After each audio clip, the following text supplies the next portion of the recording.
So I just saw Ticket's video. Not Ticket's video, I saw Town's video about Lavar Ball.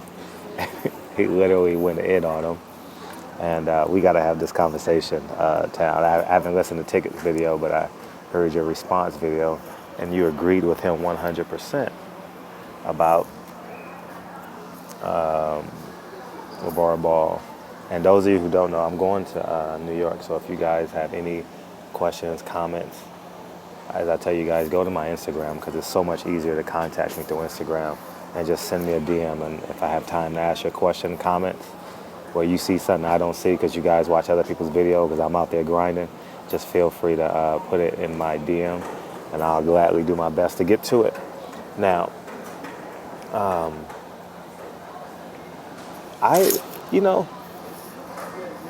what I genuinely believe about Lavar Ball, first, let's talk about what he's accomplished. He's turned his son's talent into a skill, which in turn made his family multimillionaires. And I think we as black men, and I think as black fathers, need to monetize all our talents, need to monetize every piece of fruit, every piece of vegetable that is on our farm. And I think that Lavar Ball has done an exceptional job at that. And what I do believe is that he's in character. I believe he's a WWE character, and he understands branding. No matter where you come from or what you do, it's a hustle. Whether you hustle with a tie on or whether you hustle with your pants halfway off your ass somewhere in between.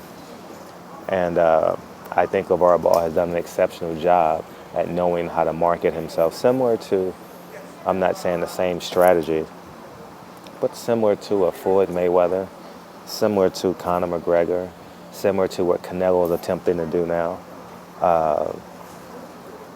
And I think that we have to own everything. And I'm not saying everything he's done is perfect, but when you look at it from the vernacular of him owning everything that he does, you got to salute the man, and one have 100% belief in himself, have 100% belief in his child. Now, from a competitive standpoint, you guys are absolutely right. Everyone in the NBA is going to give Lonzo Ball everything. I don't doubt that one bit, one iota. He's definitely building an enemy database that will want to go after his son. That is 100% true. But when you can make yourself relevant and monetize the shit, man, that's special, man. And I'm not saying every father should do it that way, but every father needs to monetize their child because look at what's happening with Rick Pitino, Tony Bland, who's actually not an associate of mine, the coach from USC. And Chuck Persons, they in trouble for, I believe, some type of monetization of the college athletes or something like that. And they're going to jail for it. Or potentially, I'm not indicting them. You're innocent until proven guilty in this country. And so on the flip side of that, you know how angry we were internally when you see them going to jail for something that everyone else is getting paid for but the parents. You know what I'm saying? I'm from a legal perspective. I know parents get paid, but I'm just saying that we have to own everything. FUBU, for us, by us. We are the entertainment in Hollywood. We are not the complete business in Hollywood, and we have to learn to be that. And I think Lavar Ball is being that. And when you have, I'm not giving him an excuse. I'm not saying everything is perfect. When you have no mentor, when you have no one to share, people are going to say, well, he has magic now. And you can see that it's working to some degree because he's definitely not as boisterous as he once was, prior to the season. He's definitely as quiet. You understand what I'm saying? But when you can tweet something, think about this. When you could tweet something and it goes viral, I think that's genius when you developed yourself into something that is that important to the culture where you can put in 140 characters and it excites people like me, it excites people like Ticket, Shannon Sharp, etc., etc. You've done your job. So from that vantage point, he's done his job. From a competitive standpoint, he hasn't said everything perfect. From a father standpoint, I'm sure he hasn't done everything perfect. But here's my challenge to everyone that can hear my video. Turn your son's talent into $1 million because look at all the ones that's missed. Len Bias, Kwame Brown, Dewan Wagner, who was just a can't miss kid, scored 100 points in the 8th grade, you know what I'm saying? Or I'm not sure, but Milt Wagner was his dad out of Louisville, can't miss project. Michael Olowokandi. Well, he didn't miss. He ended up playing about 10 years in NBA. But I'm just saying these kids that turn into complete busts, and you look at it. Anthony Bennett out of UNLV recently, you know what I mean, was the first pick in the draft. So let's, so for that, he deserves a standing ovation. And like from that vantage point, I don't see him, honestly, when I look at LaVar Ball, I look at a man that said, I'm going to put this sports world on his ears and I'm going to do it my way. And it takes ego to be great. It takes vanity to be great. It takes 100% confidence to be great. It takes fortitude. It takes toughness. You have to have people that hate you to be great. Muhammad Ali is considered the greatest of all time. But he wasn't that until he couldn't talk, right? Right? So the precedent that he's setting, I'm not saying what he's doing is right or wrong, but he's doing something that we should be applauding from a standpoint of being a black man. And what I'm talking about is monetizing your kids' talents. If you don't believe you should monetize your kids' talents, I think something is wrong. I think it's something wrong with the vernacular, and I think there's something about the American dream that has skewed your ability, because every time I look at Rick Pitino or John Calipari's watch that's $100,000, it bothers me. When you look at John Calipari and on draft day he gets the first hug, that don't bother you? That don't bother you when the first non-mom and dad hug, that doesn't bother you? How about his high school coach that developed the kid? John Calipari gets all the credit these past 3 or 4 years for having maybe I would say 15 draft picks over the last 6-7 years. I mean, that's probably lowballing it. You know what I'm saying? So I think there's something wrong with that when Nike pays John Calipari. How much coaching can John Calipari do when he has 3 one-and-done kids every year? How much coaching does it take? How much skill development does that take? And I've played basketball, not at the highest level. Welcome to Los Angeles.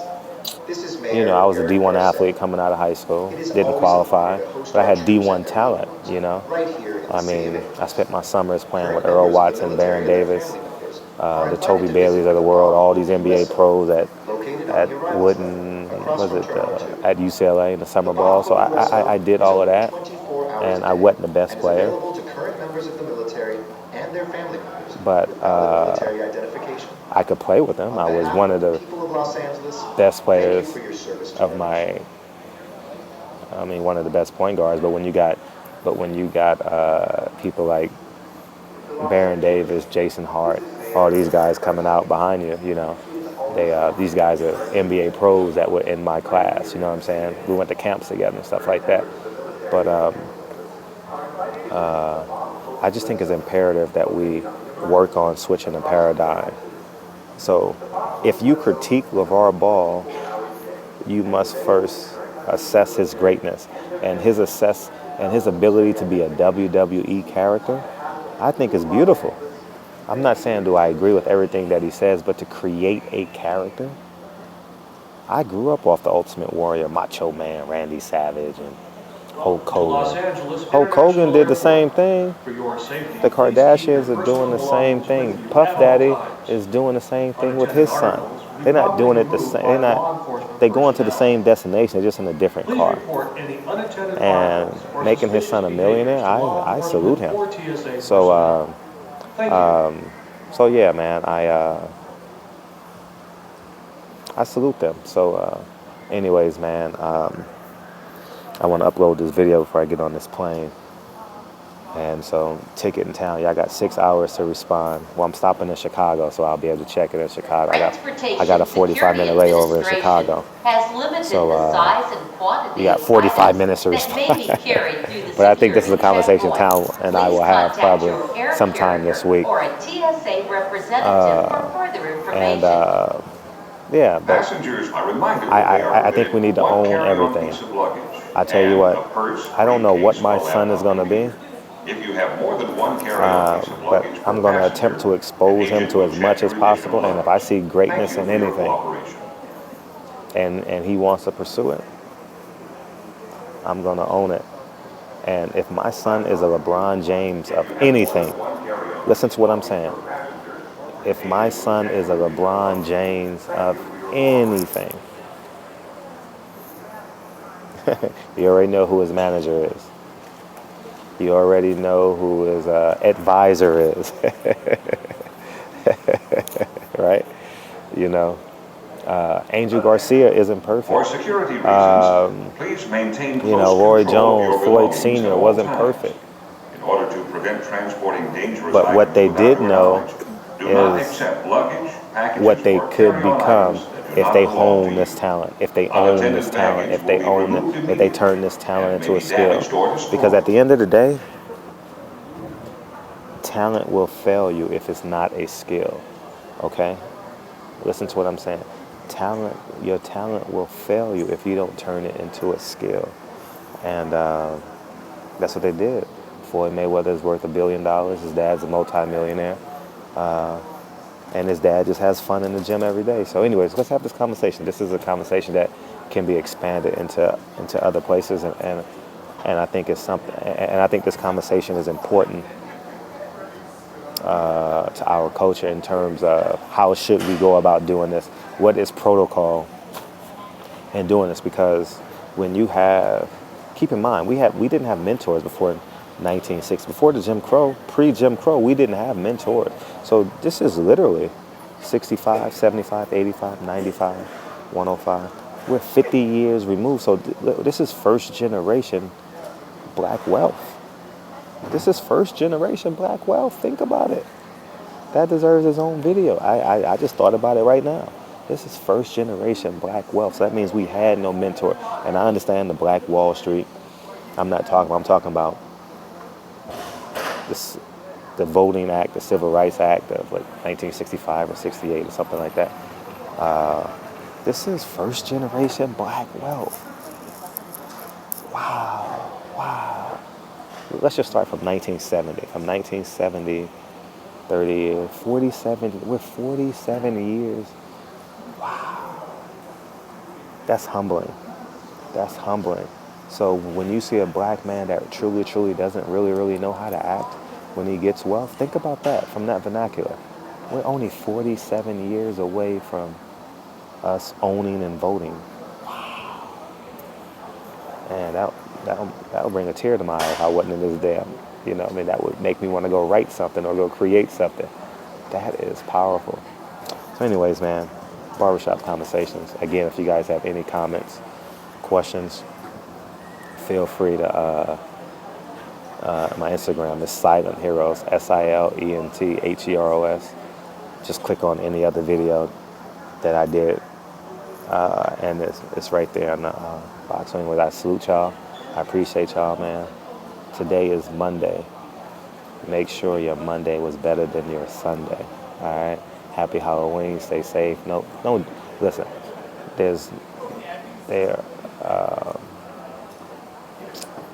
drinking and driving.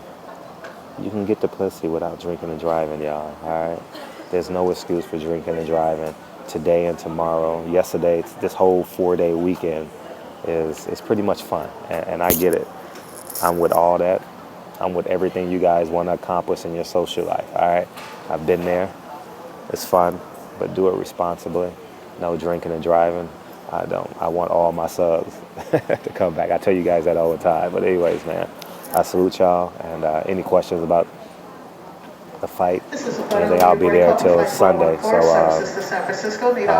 yeah, I'm gone. So I'm gonna upload this video and I'll holler at you guys. Peace.